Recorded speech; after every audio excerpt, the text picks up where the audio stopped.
Another turning point in my life where you go from really being somewhat prideful about what you do and who you are and defining myself by my job, which was great to tell everybody I'm an air traffic controller. Oh, I used to walk around and be like, hey, guess what? I'm an air traffic controller and I get to tell pilots what to do. And it was really fun. And then going to, oh yeah, I'm the cleaning lady and I clean toilets and I scrub, crap for a living, and boy, that's really fun. So let me just tell you, it wasn't. And it was a real struggle with me internally to have to realize that, you know what, I am not defined by what I do. And so I started this company, and this was my new beginning. And my two little boys were 5 and 3. My daughter was just leaving for college, and my other son was 12. And so where are we now?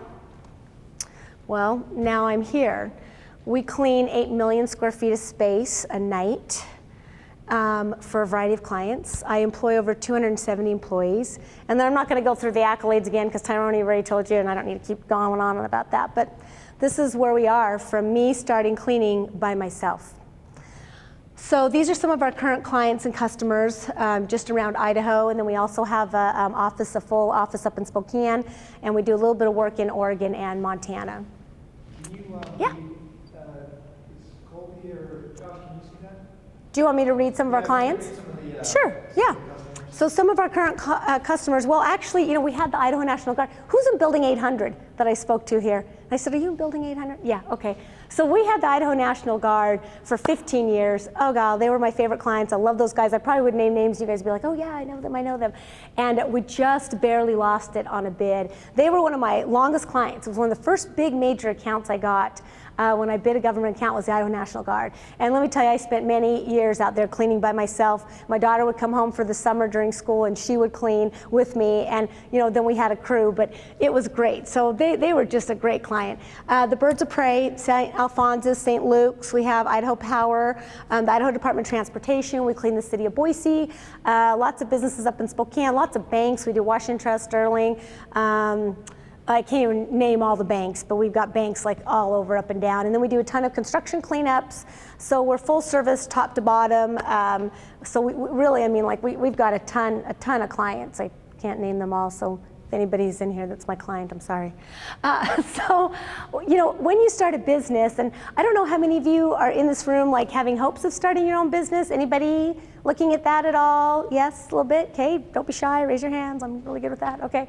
So, one of the things I tell people is that in order to have a business, you need to be able to do something that's different. And even if you're not looking to start a business, if you're working for someone too, right, it's make yourself valuable, make yourself important, so that employer wants to keep you employed. Be someone that stands out from everybody else. And that's really kind of what we took on. There are a lot of people out there that can clean. There's a lot of companies out there that can clean. And realistically, anybody can start a cleaning company, they can.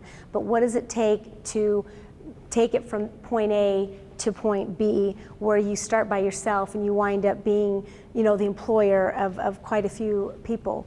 And this is what it takes. So we have really some quality control systems in place, and I'm not going to go into a lot of it, but so we really have this system of employee supervisor to management. We do a system that's called an individual clean rather than a group clean, and you guys can talk to me more about that later if you want. We have like random inspections, but the things that I want to talk about is that we really care about our staff. That's really important to me, because I will never forget where I came from, and I won't ever forget all the people that work for me and how hard they work, because my company would not be where it is today if it wasn't for everyone that works for me. And I got to tell you this story. So 90% of our employees are refugees that come obviously from other countries. A lot of them come on board and they don't speak English, and so we work really hard with them. But I got to tell you the story. So when I was first cleaning, and we'd gotten this account, Ross Dress for Less, and Ray know Ross Dress for Less. You guys aren't big shoppers, but Anyway, so we got this account, and it was Ross Dress for Less, and I put this little ad in the paper because I couldn't clean it by myself because it was just too big. So I put this little ad in the paper looking for cleaner. And that's really all I wrote about, looking for cleaner. And this woman answers it, and all she says on the phone is, I meet you. That's all she says, and she doesn't speak a lot of English, so I'm like, oh, okay, how's this gonna go? So she meets me in the parking lot of Ross Dress for Less. and we're sitting in my car. This was my interviewing process back then because I had no employees. And so she's sitting in my car, and we're trying to communicate, only she speaks Bosnian, and I don't know any Bosnian. And all she keeps saying is, I clean good. And I'm like, okay, I'm sure you do. And I'm like, do you speak any English at all? And she goes, no, I clean good. And I'm like, okay, I'm sure you do. But I'm not kind of trying to figure out how I'm going to communicate with her. And she's like, no English. And I'm like, yeah, I got that, no English, okay. And I'm like, well, and I'm thinking, okay, Bosnia, could she maybe speak another language? And I'm like, language. So now I'm going through, I said, do you by any chance speak German? And she starts breaking out in fluent German. And I'm like, oh my gosh, thank God, because I speak German. The one thing my parents taught me was German, because they were German immigrants, and my first language was German. So now we're sitting in my car talking in German. So that woman and her husband and her kids still work for me today. And just love her to pieces, and they're just amazing. But they've really grown up with our company, and he's a supervisor now. But it's just such a great story that there we were sitting in this car, and it just worked. So our motto is cleaning is our specialty, customers are our passion, employees make it happen. Because we don't ever forget that realistically, I wouldn't be where I am if it weren't for all the people that work for us. And in our office, we are building this, it's actually called the Wall of Fame. And so we're posting up all the photos of people that have been with us for 3 years, for 8 years, and then the 10-plussers, because we actually have a lot. And you know, in this industry, when you're cleaning, that's pretty impressive. Turnover rate in a cleaning company is really high. We really pay well. We offer benefits to full-timers. We really work hard to make it a place where they, you know, want to be working and take pride in what they do. And we don't call ourselves janitors, we're environmental specialists. So one of the things that I want to tell you is that I have always set goals.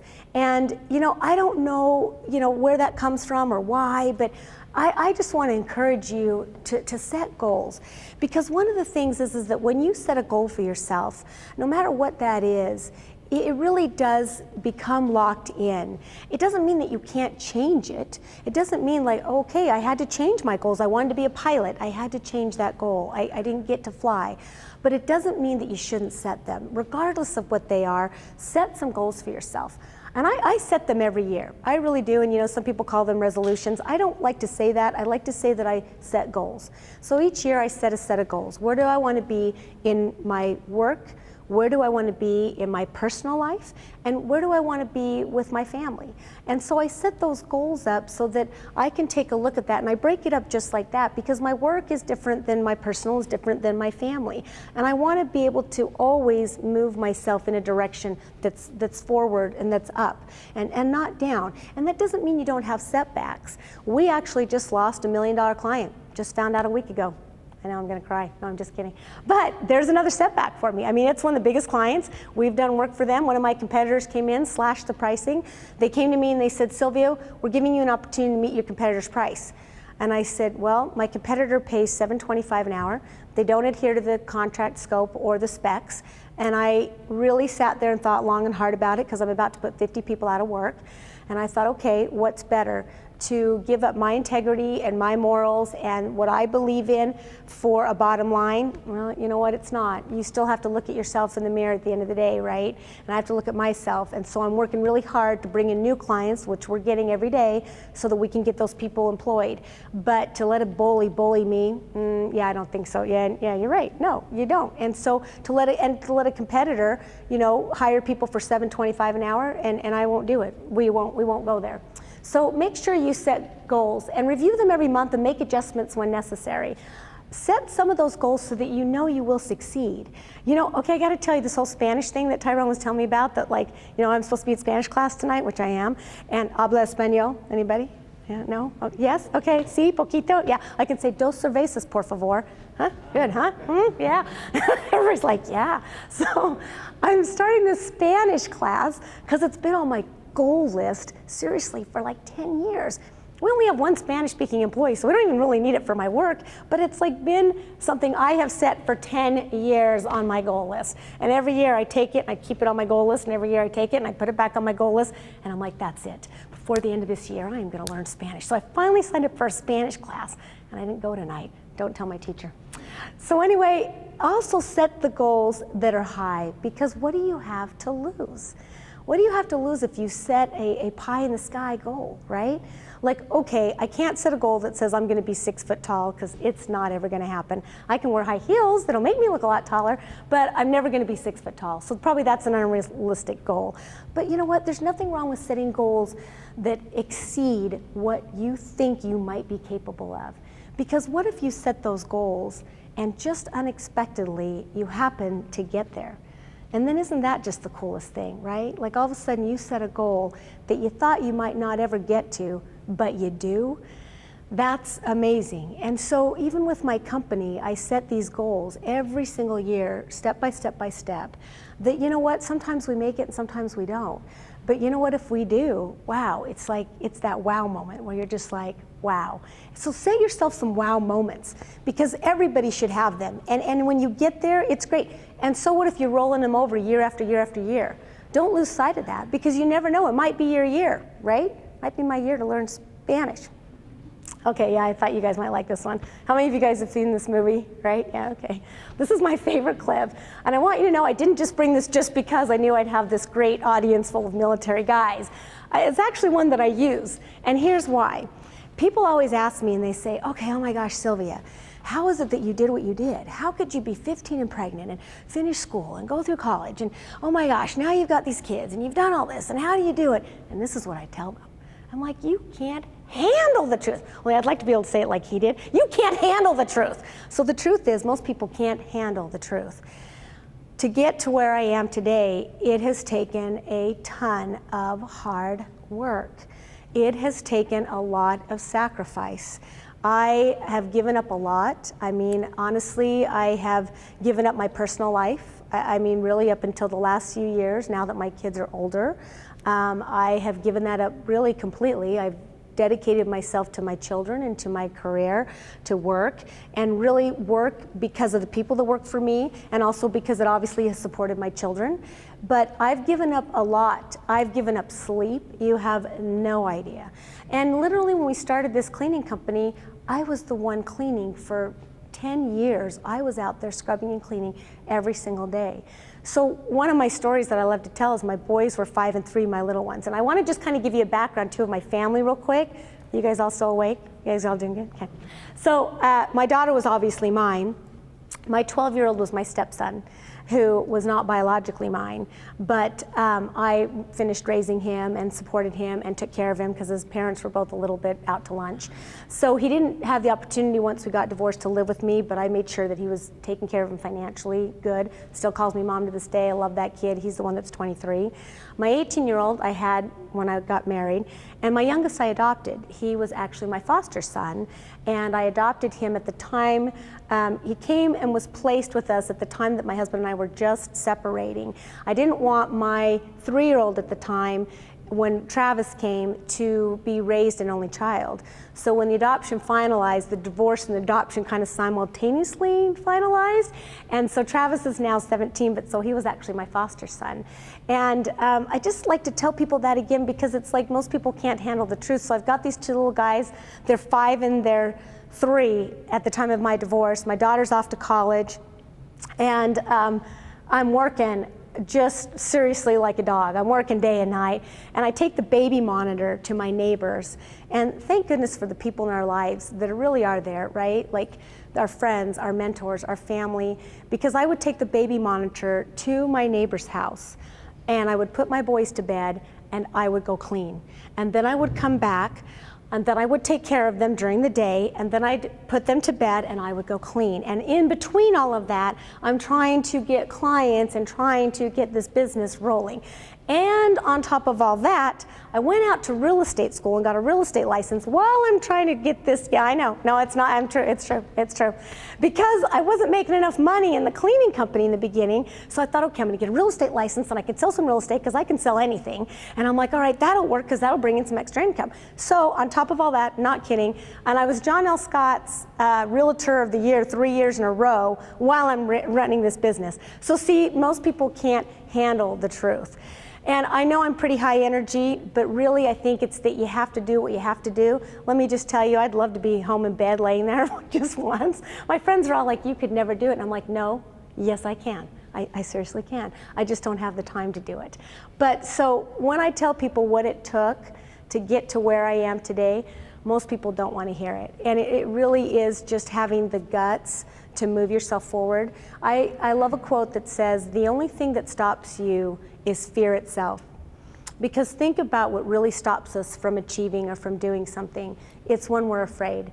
Because the moment we say, I want to do this, or this is what's happened, or this is where I want to go, all of a sudden inside of this little fear starts to work its way out. And it's the fear that stops you. And if you can tunnel yourself, and you guys know that, I'm sure every one of you has probably experienced more fear than I ever have, and you've gotten through that. And so you've already succeeded in so many areas and gone through so much adversity that just to keep yourselves moving through that and knowing that when that's there, you just kind of need to keep tunneling through. Did you have a question? No, okay. So, in the end, this is my family. These are my kids.